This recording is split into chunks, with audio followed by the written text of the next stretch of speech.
Who is Brendan Burns? Yeah. Nice, very philosophical. My background is I was born in Manhattan, which is where I live currently. But when I was about 4 years old, my parents took me out to Long Island, which is a suburb about an hour outside the city. And that's where I grew up. And growing up, I always had this close relationship with my grandfather on my dad's side. He was a politician and a lawyer, and he was very involved with charities. And he, for example, like the Boys and Girls Club of America, he was like the president of that organization for a while. And he took me on all these trips, like all over, more like the country than the globe, because I was, 6, 7, 8 years old. But we went to Alaska. You mean that all 6-year-olds travel the world? Yeah, exactly. But he took us. It was usually me, him, and my grandma, and we went to like California, Alaska, Texas, London. And we always like had these very differentiated experiences because he knew people like on the ground over there through the organizations that he was involved with. So like when we went to Alaska, we did Juneau for a few days, but then we had someone like drive us up, and then we took a plane into the Arctic Circle, and we were on these random boats like in the middle of nowhere going 4-wheeling and seeing like local caribou, which is like the closest animal to real reindeer.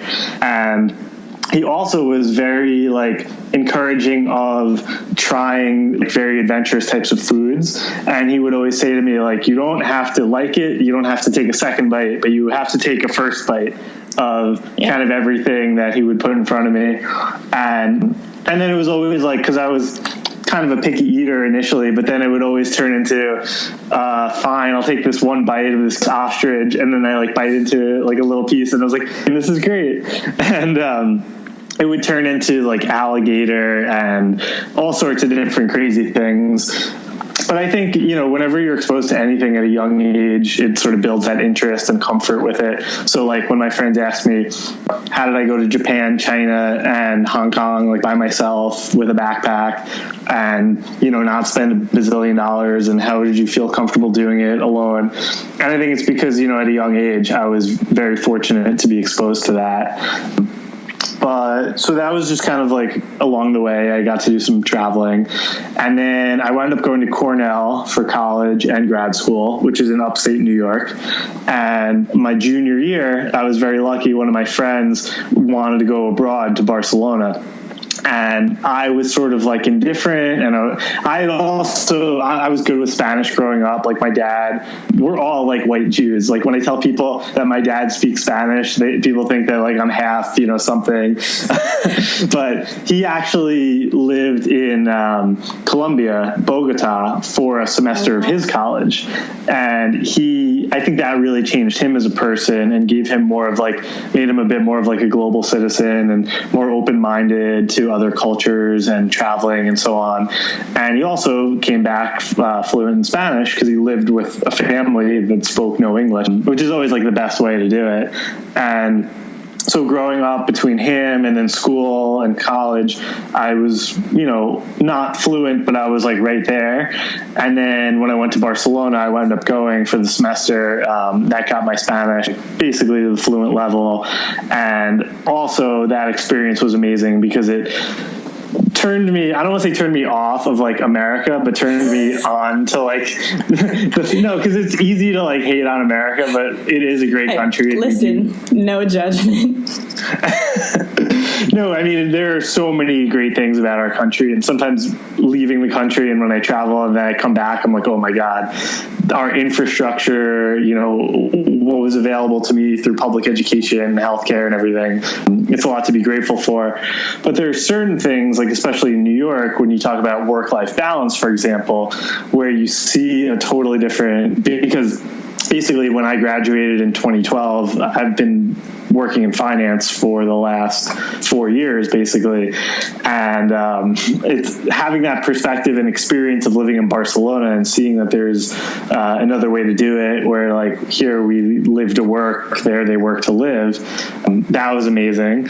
And the other thing was just being like in a hub where for 4 or 5 months, every weekend, if I wanted to, I could buy like a Ryanair flight to, you know, Munich or Sweden or wherever for like €100.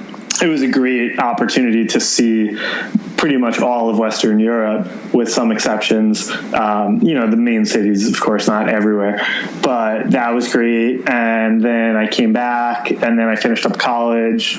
I did grad school. I did a joint law school and MBA program. Fancy. Yeah, it was a lot. It was great. I'll always have it. But basically, when I moved to New York City, like, I sort of grew up. Even though I was 24, 25 in law school, it's still, you know, parents are paying for things. You don't really have a concept of like money and life and stuff like that. So then when I moved to Manhattan in the summer of 2012, that's when I grew up and I developed as a person and professionally. And I guess over the past 2 years or so, like, I did my first solo trip. Because what happened was I would go, like, to travel every opportunity I got to sort of have those experiences I did from Barcelona and from growing up. And usually I had friends who were down to go on trips with me, but then it started to get to a point where I wanted to, like, do an international trip every 4-day weekend, spring break, everything. I'm volunteering to be travel buddy, just so you know. Yeah, let's do it. I'm so down. I've actually converted some of my friends who were like typical American, like go to Florida, Vegas types. And I have one of my friends, he's coming with me to Japan in 2 weeks. Nice. And he's been to Europe, but without me, like, he definitely wouldn't have gone to Asia. And we actually have to split off for timing reasons. So he's going to be in Japan by himself. So I like to think I've helped spread the word a little bit. But no, it got to a point where I was like, I have to travel. I can't just wait for other people to be available. So my first solo trip, I went on Facebook and I did a search for all my friends who lived outside the U.S. And I found like my top 10 friends who I knew the closest friends living outside the U.S. And it was friends from school or abroad, like living in Australia, Norway, Vienna. And I wrote them all basically copy and paste, like, hey, you know, long time no talk. How are you? I'm going to be like right by you this Christmas, which was like, I would set it up so I would be near them. Are you around? And I sort of just like ranked responses based on like warmest, friendliest. And my friend Toby from Cornell, he's Norwegian, and he was living in Oslo at the time. And he was like, yo, Brendan, come stay with me in Oslo for free. I'll show you the city for 2 days. Then we're going to go up to Sandefjord, which is this like random part of Norway where he grew up, 2 hours away. So he's like, we'll do a Norwegian road trip. You'll celebrate Christmas with my family Norwegian style. And I was just like, this is perfect. This is exactly what I'm looking for. And what I did was I flew to Iceland first for a couple days, and I did that. And that was like my first real time alone, which I totally fell in love for like a million different reasons. And then from there, I took a flight to Finland for like a day and a half. And then I met Toby in Norway, and we did like 4 or 5 days, and I flew home, and I was like, I'm never traveling with another person again. Because you have all this freedom and flexibility, and you can do whatever you want. I mean, pros and cons again. Like, after doing a couple solo trips, I kind of missed all the pros of actually having people to travel with. And lately, I would say I'm probably like 60-40, 70-30 skewed towards going with people.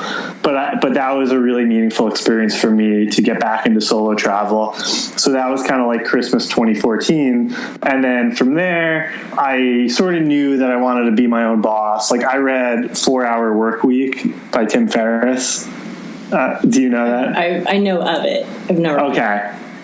That you should definitely put that on your list after the documentary. Okay. Those might be like my two favorite people, or like most influential people, or they're, you know, way up there, top 5 for sure. And that book I read while I was in law school, and it sort of like planted a seed in the back of my brain that was like, you shouldn't be a lawyer. You should like do what Tim Ferriss does, which is travel and earn passive income and blog and invest and just be like sort of like the YOLO attitude, but like while also being an adult and like making sure to have an income. But that book was amazing. And yeah, so like by 2015, I started thinking more seriously about entrepreneurship. And I was like, how can I be my own boss? I work in an industry where it's not uncommon to be like a billionaire. So I was like, because I work for a hedge fund now. And I was like, I don't want to be like this. I don't need or want billions. I want, to make just to like clear six figures if possible, and then like be my own boss and be able to work remotely. Like that was what really appealed to me, was like to just have a laptop and a backpack and just like be able to go and work remotely. And I've struggled with like, what does a home base look like for me? But at the end of the day, like just having that freedom and flexibility to see the world and be more entrepreneurial was what I wanted. So I spent a lot of time thinking about starting my own hedge fund. And then I sort of learned the hard way after probably a good 6 months to a year of like making a push in that area, that you need to really love the type of work that you do day to day. You can't just like start a business just for the sake of being your own boss if you don't really love it, or at least that was my experience. And I sort of realized like stocks and investing is something I'm good at, but it's not really what I wake up every day and get fired up about. So my personal trainer, who since has become a good friend and we just worked out today, he sat me down and he's like, make a list of like the 10 things that you love doing. He's like every time, and this was also came from a separate life training course that I did with another guy, Jack Canfield. He wrote Chicken Noodle Soup for the Soul. And I took like one of his audio courses on my phone, just like with the headphones, like commuting to work and stuff. And he said, make an iPhone note. And anytime you do something that makes you feel like really alive or giddy or like a little kid or whatever, just write it down. Just write down what you did. Like it's not, complicated exercise. And then after like 2 months of doing that, I went back and like everything was like related to food, travel, hanging out with friends, biking, being outdoors, just like all that stuff. So then I shared it with my trainer, and he basically told me like, look, you can make money online doing this. So it started with an Instagram account, which I've grown a lot. And then sort of the story of 2016, to just like wrap up, like who is Brendan Burns? Because I know it's probably been like 20 minutes, that's what's taken me to like 2016, which is I launched a website. I've built up the Instagram, and basically my goal is to like build up this into like a travel food related business to, replace my income at the hedge fund. So, within the next year or so, I could ideally leave and then just turn this into my full-time job.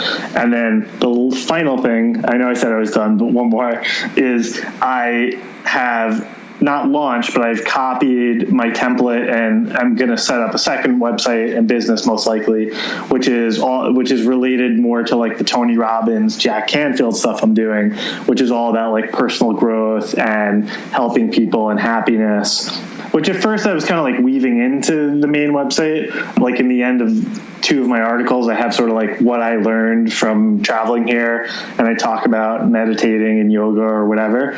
But I think, at least for right now, I'm going to make that sort of its own site, because I've gotten really into that. And ever since I started doing therapy a few years ago and meditating and yoga and all that stuff. But yeah, I'll stop there. Maybe I should just come work for you instead. Yeah, I'd love to have you. I don't make any money, but if you want to bootstrap it with me, we could probably fit one more in my home office. Is it home? I actually own, so you can pick up the other room if you want a home office. Just kidding. Nice. So you're down in Colombia. Is that why you went over there?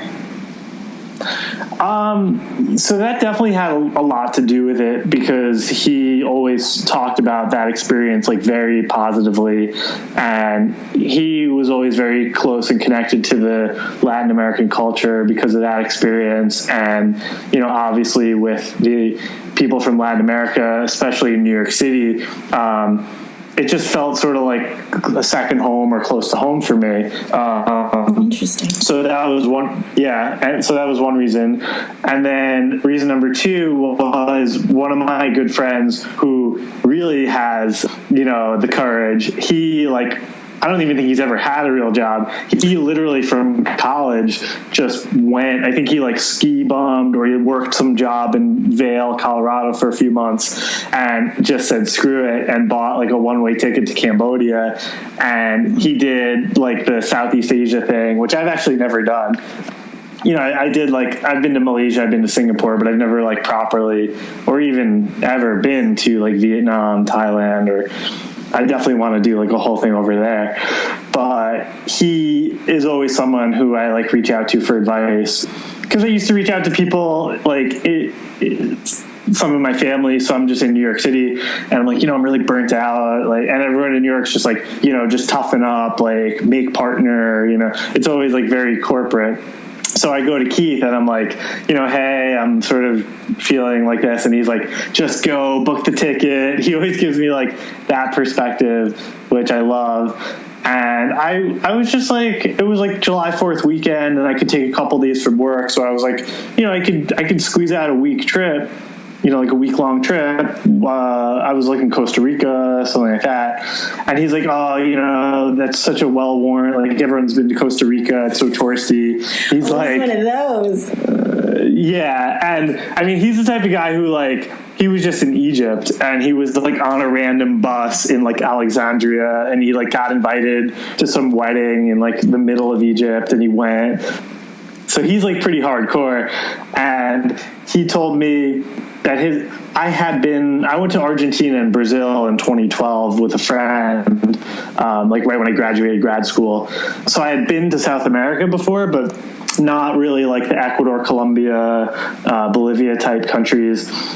So he was look, I think you'll have a lot more fun. And from his personal experience, he thought the South America was much more authentic. And he just was really positive on Colombia specifically. And a lot of people are, I think it's one of those hidden gems because unfortunately what happened with the whole Pablo Escobar era, and I did a lot of research after going, and I watched the whole Narcos Netflix show, so I could go on about that if you're interested. But I'm into that. I'm actually, trying to go to some other pretty adventurous places in the Middle East that most people wouldn't consider. And I was totally into that. And I also had friends who went to Cartagena and really liked it and said it was totally safe. So I actually did Cartagena and Medellin. And I was genuinely a little scared about Medellin just because going on Airbnb, most of it was not in English and there weren't a lot of reviews for places. But I did my homework. I am fluent in Spanish, and I spoke a ton of Spanish in Medellin. But Medellin was totally safe. It was amazing. It was everyone was so nice. I had some of my most positive experiences in terms of people being warm with me in Medellin and Cartagena. Medellin, I'm in city center because I didn't take a cab. I took the $3 bus to Medellin city center just to get that experience, and then from there try to hail a cab. But people don't realize Medellin has 4 million people, including the metro area. So you're talking about almost a New York City in a valley in Colombia, and it was so dense and so many people, which I loved, but also it was impossible to get a cab.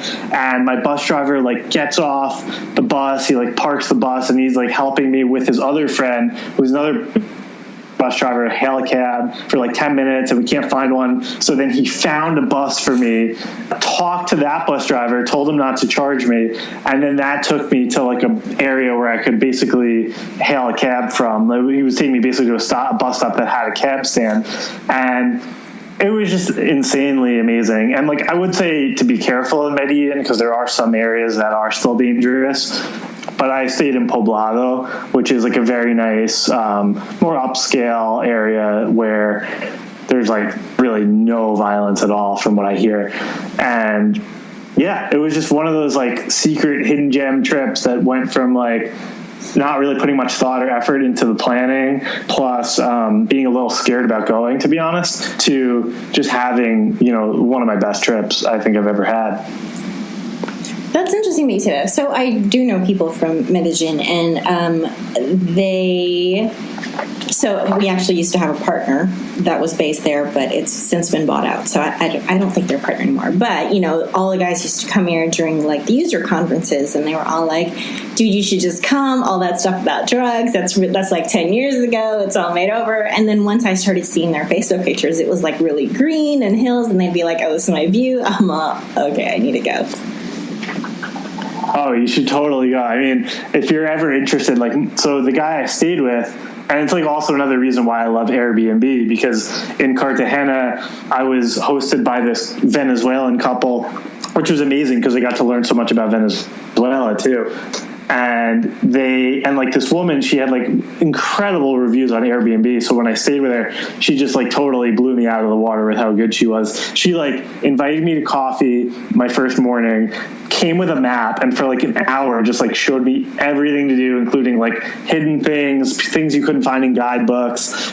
Then she had a friend who does these tours of this market that it's not really safe to go to alone, and he couldn't take me that day. He was busy. So she took me with her husband. They were this young, early 30s couple, and they gave me a tour, and they bought me lunch, and they paid for the cabs. And I mean, obviously I left them a really nice tip, but I just couldn't believe it. It was incredible how amazing that was. And then I get to Medellin, and I stayed with an expat. It was actually a guy from Thailand who grew up on the East Coast, and he lives down there, and he's 40, and he looks like he's 27. He looks younger than me.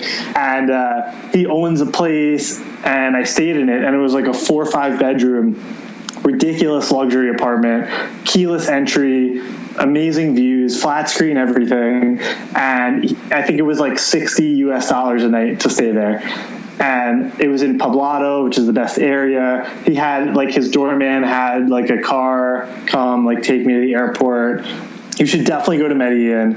In the article on my website, I basically did this, not full, but pretty challenging 4 or 5 hour bike tour with this guy from Texas originally, and that was incredible, just to bike the whole city. But yeah, Medellin's great. I loved it. Yeah, I can tell. So it's interesting though that you said you became fluent in Spanish in Barcelona, because they speak Catalan, don't they?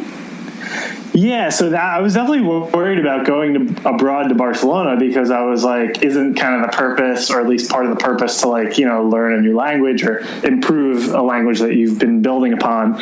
And my friend didn't really do a lot of research, but he was yeah, they speak Catalan, but I think it's close to Spanish, which is totally untrue. It's completely different. And it's honestly more French than Spanish in a lot of ways. But I speak a word of Catalan. I probably know 5-10 words, but I literally speak no Catalan at all. I couldn't even do one sentence. But a lot of people, I would say it's 50-50 in terms of people speaking Catalan versus Castilian traditional Spanish. Maybe not 50-50, because that's I would say it's 100% of people speak traditional Spanish, and that's the main language in Barcelona. And then all of everyone who speaks Spanish, maybe 30% to 50% also know Catalan, because they grew up in Barcelona. Because if you're from Granada in the south, for example, or if you're from Seville, you don't know Catalan. But how many people who live in Chicago are from Chicago? You have a lot, but you also have a lot of people from New York or California or Iowa who come to a bigger city. And if you didn't grow up in Barcelona, you don't speak Catalan. So I actually lived in a dorm with students going to University of Barcelona, and so none of them really spoke Catalan. One who was really advanced with his language skills was learning Catalan, but in Barcelona it's definitely Spanish, 100%. So, and from what I remember, there were a lot of people from Latin America actually coming to Barcelona because it was a great city, and sometimes it had better job opportunities, and they loved it because it's the same language. So it was, there's a lot of Spanish happening in Barcelona. I mean, I remember using it. I just, for some reason, was like, that's a funny place to pick it up fluently. But so I made a couple of random notes. I need to be friends with Toby. Oh yeah, he's the best. He lives in Dublin now. Oh wow. He works for Google. He's amazing, and I can definitely introduce you to him. He actually helped me with my website, and he's someone I want to talk to more, because obviously working for Google is always helpful. But no, he's a great guy, great friend, and he made my trip to Norway special. Aww. So you mentioned the 4-hour work week and this passive income. And is that's why you started the travel site, is to do that? Yeah. Yeah. So, my trainer was pushing me to get into Instagram, because once I crossed 10,000 followers, he saw that it was growing pretty quickly.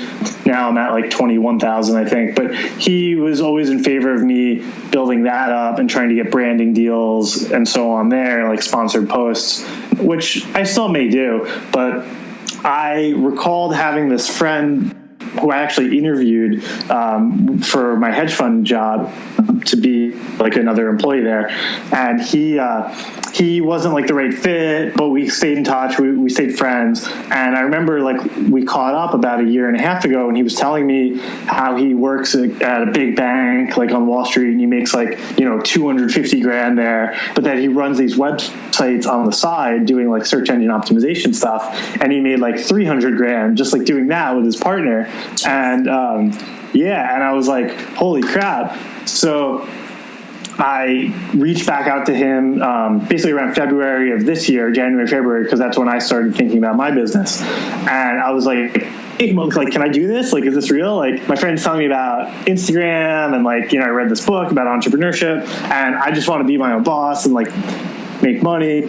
And he's like, oh yeah, it's totally doable. And he was the one who really gave me confidence, because what he did was he came over to my apartment and he started showing me some websites and showing me income reports, because some of these websites post their income reports, and I was seeing things $100,000 a month or 1 million unique visitors a month. And obviously that's not easy, and that's these are guys who've been doing this for 5-10 years, and they put out great content, and they really know what they're doing. But my friend Sunil, who showed me all this, that was kind of when I was like, wow, I could actually, I can make this real. And, granted, it takes time and a lot of hard work, because I've probably worked more on my website and on this stuff over the past 6 months than just about anything, law school or whatever. It's a lot, but I kind of, hopefully we'll see a light at the end of the tunnel, and I feel momentum and I feel good about it. If I put it in a solid the next year or so, I think it's definitely something that's feasible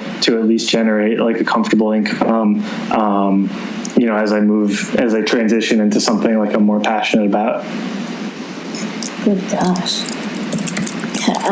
You sound like you're 100 years old, but you don't look that old, so. Thank you. I love that whole, I want to wake up passionate and just this is not what excites me. So I kind of have gone through that, right? Or I've gone through some similar stuff. So I'm a little envious of where you are now, but we're not going to go into that. Hey, it doesn't matter. Everyone starts, or everyone's in a different place in life, but that doesn't mean that you can't move towards it. And honestly, I think that, and I'm sort of parroting Tony Robbins here from his documentary, but having something to move towards is the most important thing in your life. That's what drives motivation and happiness and getting you to jump out of bed. If you already had the website and you were making millions, you probably find new things that other people have, or I'm sure you'd be happy, don't get me wrong, but I think it's really exciting to be in a position where you are, or where I am, where it's I'm definitely not there yet either. I've made, in total $135 on my website, plus a couple free meals. And I've made. Well, you start somewhere, but I don't know. It's just exciting. And I'm trying to convert fear and stress that I have about it into gratitude and excitement for what the future holds. I'm going to pivot a little bit. So you obviously have you've grown up traveling and you've had all these great experiences, but was there like a moment when you were like, I'm in love with traveling? That's a great question that nobody's really asked me. So defining moment, I think for sure it was definitely like starting in 2014 when I started with the solo travel. And I just remember being in Reykjavik, and I was like, it was like my first night in Reykjavik. Like I basically did one of those like overnight flights, and I went straight to the Blue Lagoon first, and I was like floating in like geothermal hot springs, and that was amazing. And then I checked into to my Airbnb, and I had like a plan to go on like one of those Northern Lights bus tours that evening at like midnight. So I took a nap, and it was maybe like 4 or 5 p.m. And I like popped on the TripAdvisor. I found a restaurant for dinner. So I just like went and I ate dinner. And then I was like, oh, let me walk into town and like explore a little bit. So I'm like in Reykjavik, and I'm like listening to a Tim Ferriss podcast, and they're talking about like travel and like entrepreneurship. And I'm just like totally winging it. I'm like using Google Maps on my phone. And like, I don't know if have you been to Iceland? No, it's on my list. Okay.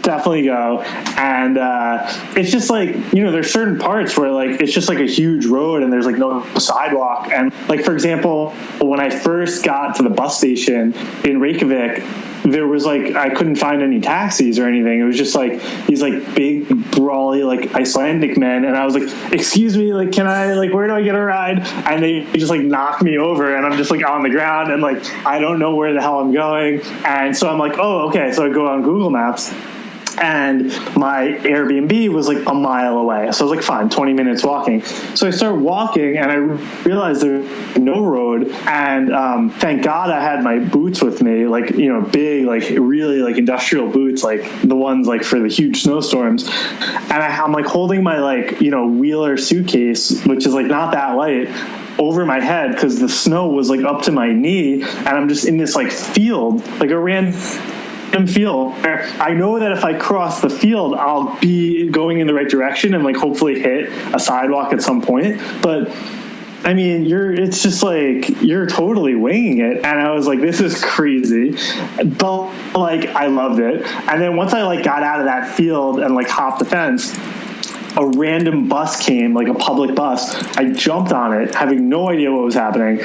And I was like praying, like, please take me like where I need to go. I get on the bus. It starts going in totally the wrong direction. I'm like, oh, I'm so screwed. And then it goes on to one of those like highway ramps where it pulls a complete 180.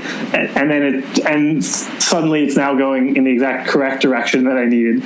And then 5 minutes later, it stops and lets me out like right in front of my Airbnb. And I was just like, wow, that's like travel, where you go from like having no clue and being totally screwed to like, boom, everything's amazing.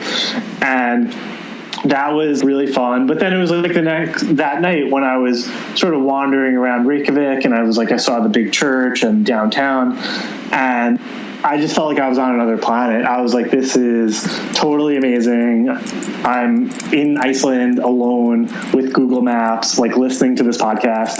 And I was just like, I felt so in the zone, so alive, so much energy like flowing through my body that was like a turning point where I got into solo travel, and I got way more into travel in general. To go back to what I was saying earlier about how like I think I pushed it maybe was, I think I was just doing a lot of maybe too much solo travel rather than other people. And I was like going to places where I didn't really know anybody, and it was almost like I was just trying to disconnect from things that were causing me pain back in New York, like my current job, or, you know, certain friendships that I've been in the process of changing, and I now really only hang out with people who are like really supportive and positive energy people. But I was going through some like friend breakups, and I was struggling with a job that was really taxing on me, like emotionally and, you know, also physically, with the amount of hours I was working. So I felt like to some extent I was like escapism traveling, and I'm trying to pull back and like find that healthy balance, where I can create a life that I enjoy back in New York, but also go out and have great experiences on the road too. But I would say like, yeah, that Iceland trip was pretty defining for me. Okay. I was trying to frantically type in a lot of what you were saying. It's okay. Thank God this is recorded. Yeah, so, you got the recording. Yeah, but now I gotta like find it again. So, you know, you visited Japan last year, and you said you're going back, but what is it about the country that you love so much? Let's say top 3 things. That's an amazing question, and it's something I get a lot because, like, I love traveling, and I feel like I've been to a good amount of places, but for some reason, Japan really, like, I really felt connected to it, especially Tokyo, which I went to for the first time last August. And, you know, I could have gone anywhere in the world for this trip in 2 weeks, and I chose to go see more of Japan as a big part of that trip. And I would say, number one, and this is not in order because I try not to be like too obsessed with food these days and like make it just as much about travel and culture as food. But I mean, I have to say for one of the 3, the food for sure. And I can talk about food in general or Japanese food for like hours. So just cut me off if I'm rambling. But no, I mean, if you watch, there's another Netflix documentary called Jiro Dreams of Sushi. Yeah, put it on the list. This list is getting really long. I know. We'll have to like wait a few weeks. Like, you have homework. But no, so that documentary basically chronicles the life of Jiro Ono, who's a world-famous sushi chef who runs a 3 Michelin star sushi counter that is based in a train station in Tokyo. And I went when I went back in August of last year, but I also saw a lot more of the culture of Japanese food, and I think Japan has more Michelin star restaurants than the US and France. It's just really like deep rooted in their culture. Sushi is not the only thing that Japanese cuisine has to offer. There is so much more than sushi going on in Japan, which I love. You know, you have katsu, tempura, ramen, like Kobe beef. Like Hokkaido is a huge seafood haven, which is the big island up in the north. And so, yeah, food. I'll stop there. Condé Nast actually, I think, just did a whole Hokkaido article. I double check that, but yeah, Hokkaido is like all over. It's like Hokkaido is like the hot thing right now. Like, I think it's like one of the travel, like not TripAdvisor, but one of those things. They just rated Hokkaido like the #1 place for 2016 to visit, and I actually have friends who are going up there in a couple of weeks too. I definitely want to get there at some point. And like, for example, when you have uni, which is Japanese for sea urchin, they're famous for their sea urchin. So like a lot of times if you go to a high-end sushi restaurant in New York City, they'll come out with Hokkaido uni or Hokkaido octopus, and I used to like never know what that meant, and it's like, oh, okay, it's from Hokkaido, which is because all it's up in the north, and Japan gets pretty high up in the north. Like, you can go like skiing up there, and the water is like very cold right off the shore, and apparently that like preserves the flavor and makes the seafood taste better. So that's, I think, one of the reasons why people like Hokkaido sea urchin. But I would say, like, why else Japan? I mean, there's definitely, I mean, I love big cities. Like, I was born on, like, you know, the Upper East Side of Manhattan, and I sort of love high energy, fast paced environments. So, like, Tokyo just totally blew my mind when I walked out of the Shinjuku station, and, like, it's like, you know, it's like Times Square, but like even bigger. And there's so much electricity and energy. And I just like felt the connection in my body to the city that I've only gotten really in a couple places. And I just totally fell in love with it. So just maybe like the food, the energy. And then the third thing is just like something about like the people, whether it's like the culture, the politeness, the mannerisms. Like the Japanese bow is still like very much in full effect, and people like bow and they're so nice and friendly and respectful. Sometimes I felt like it was a bit much. Like, for example, in the onsens, which are like the spas, where it's like, you're not allowed to have tattoos at all, like on your body. Like, and most of them, I think you have to be naked, so like they'll know, even if it's like a little like thing on your butt. So I think that's like maybe a little bit outdated. And some of the older Japanese folks, like at some of the restaurants, it can be a little too stuffy, quiet, like anti-social, because like in America, like food and like hanging out, it's like very much intertwined. Whereas at some of these like higher end restaurants, like it's very like old and stuffy, and like if you don't speak Japanese, you feel excluded, and it's like no phones are allowed. And I think maybe in America we've taken it a bit far, where like I'll go to a bar with my friends and we're eating burgers and they're like on one knee, like doing a chug of like a beer, and like, that may be a little bit like too Americanized. But I think on the other extreme is like where you're sort of like a robot and you like have to like eat the piece and then like put it back, and then like, so I didn't love that. But I would say overall, like just the tradition and like old school and politeness, I think would be the third thing. Cool. So do you thoroughly feel like you just applied for up to be like a presidential candidate, or what? I mean, well, I thank you very much. That's very flattering. Your go-to travel hack? Ooh, that's a good question. I have so many. I'm just so full of good questions. Yeah, you are. Go-to travel hack. I would say like, if I had to like say the top 2 or 3, like one is definitely Google Flights and being flexible. So I don't know if do you use Google Flights? Nope. Okay, well, what you can do is you can, based on, like, I like to have fun with it. So if I know that I have a week in like October that I can take off, I'll go onto Google Flights and I'll set the dates and I'll say start in New York, ending blank, and you click on the map and it shows you the world, and it shows you, anywhere, like, and basically you can say below $1,000 round trip fare, or nonstop flights only, or under 5-hour flights only. And the map will only have the cities lit up of like where flights meet that criteria. So you can, like when I was in Copenhagen, for example, I was there for like almost a week, and I didn't really know anyone there. And it was like, I kind of hit all the main sites, and I was like, where can I go for a day trip that would be fun? Thinking I would like hop on a train somewhere. And I jump on Google Flights and I go, show me all round trips, Copenhagen, like day trips, where the flight is under an hour and a half and the cost is like under $200 or under $150. And it had Warsaw, Poland, and Riga in Latvia, which sounded amazing, but I think there was like a connecting flight required. So I woke up at like 6 a.m. on like my second to last day in Copenhagen, with just like literally me, no bag, no anything.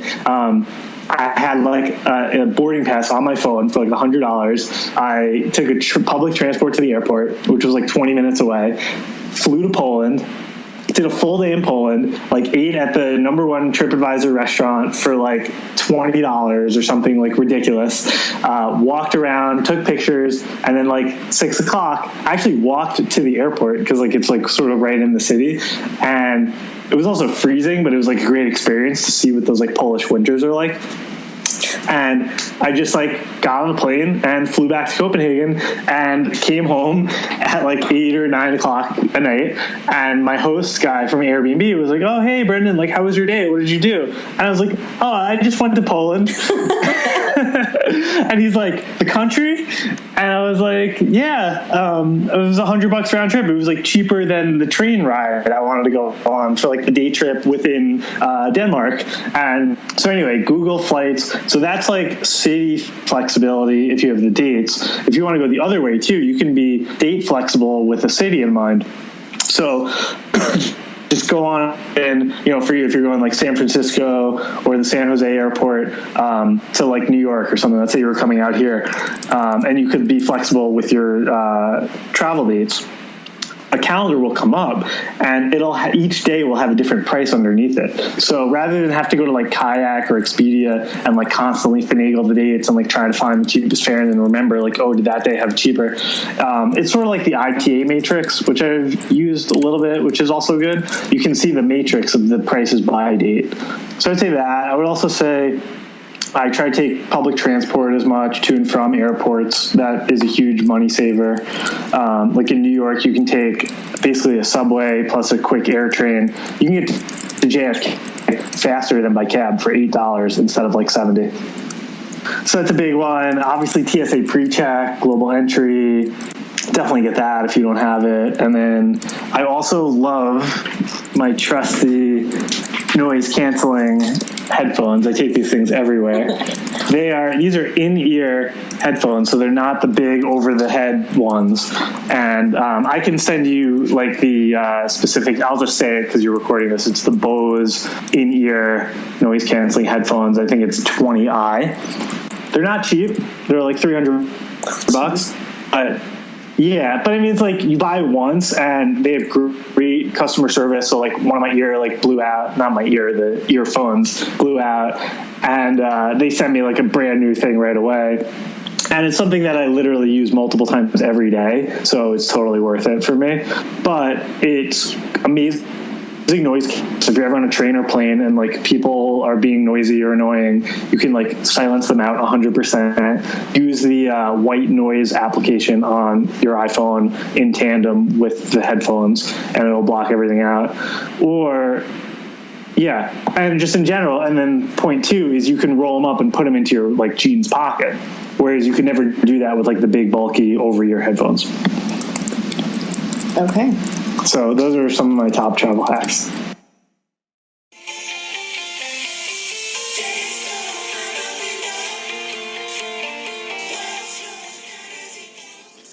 Hey guys, thank you so much for listening to the first ever episode of the Adventure Days podcast. If you enjoyed this episode as much as I did, go check out episode number 2 where I interview Caroline on her travels through Italy and more. You can also see more at my website, adventuredays.com, and the Instagram account @theadventuredays. Talk to you guys soon.